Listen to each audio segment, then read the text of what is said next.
My name is Sister Louise Bernstein. I'm on campus here. I live in residence at Building 22. I grew up in this area, and I went to St. Vincent's Parochial School, which used to be on Adams and Flower. And then I went to St. Mary's Academy here in Los Angeles. Then I went to the Mount, and I graduated from the Mount and then entered the Sisters of St. Joseph.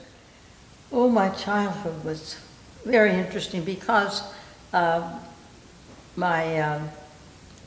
father traveled a lot, and so I lived with my aunt and my cousin, and I have a younger sister, and so when she was old enough to go to school, she came to St. Vincent's also. And we used to cross town on the W car when we used to have streetcars. And then when I graduated from St. Vincent's, then she went to St. Paul's Grammar School over on Crenshaw. And then I went to St. Mary's Academy. I graduated from the Mount, and then I went into the Sisters of St. Joseph. And I'd had them for teachers since the first grade, so it was pretty obvious that that's where I would go, and I felt God's call. I felt called to parish ministry with the Latino community. And so I started that out in Torrance at Nativity Parish, and then moved into other heavily Latino parishes. What did you teach here at the Mount? I taught Spanish. When did you realize you had a calling? Oh dear, that goes back to high school. I thought about it, I think, like in junior year, and said, oh no, this is not for me. But I went to an all-girls school, and the sisters were very kind, and they were fun. And so they were attractive. They were an attractive bunch. But I didn't think about that too much. In my senior year, I thought a little more seriously about it. And an interesting thing, I wanted to enter right out of high school, but my father, being a good Mexican, said no.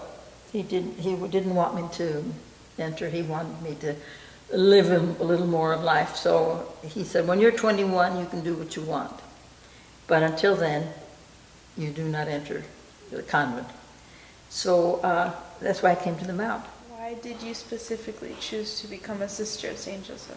Well, I think because I knew them so well, ever since first grade, all the way through elementary school, high school, college. And I got to make friends with some of them, and I liked what I saw. When I came to live here, I wanted to be involved somewhere in the Mount. And I think, I know how it happened. One of our sisters, she asked me if I would do it, because she'd been doing it for some time, and she said, I need somebody to take my place. Will you do it? I said, sure. What does it entail? Well, she told me, there's meetings and there's projects, and I said, I think I can do that. And so I became a member of the alumni board. How do you remember Mount St. Mary's during the time of the late 40s, early 50s? Well, it's very different, as you probably can guess. There was no Doheny campus. We wore uniforms. You just have to look at the yearbooks and you can see the progression.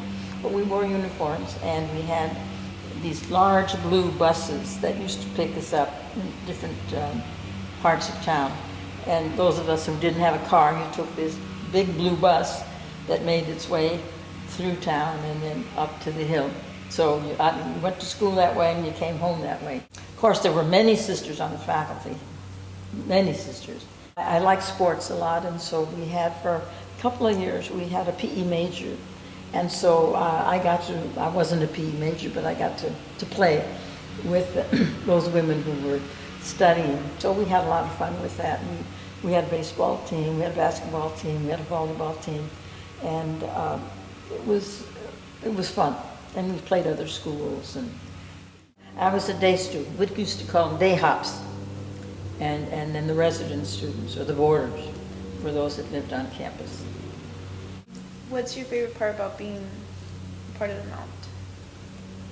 Now at this time? Well, I think First of all, living on this campus is I think, a real treat. I mean, the beauty of it is, well, almost overwhelming, and it's I enjoy that a lot, although I don't make use of it as much as I would like to. I like being a sister of St. Joseph, and because the sisters started it, I feel that I can contribute at least presence, if nothing else. I don't teach, and I don't have a position, but I'm present here on the campus, and I don't know if the students know who we are or know what we are, but we do, I do. And so it's kind of like a granddaughter, you know, that you want to keep an eye on, that you want to make sure that she does well, and that things keep developing. And it's just amazing the things that go on here and at Shalom.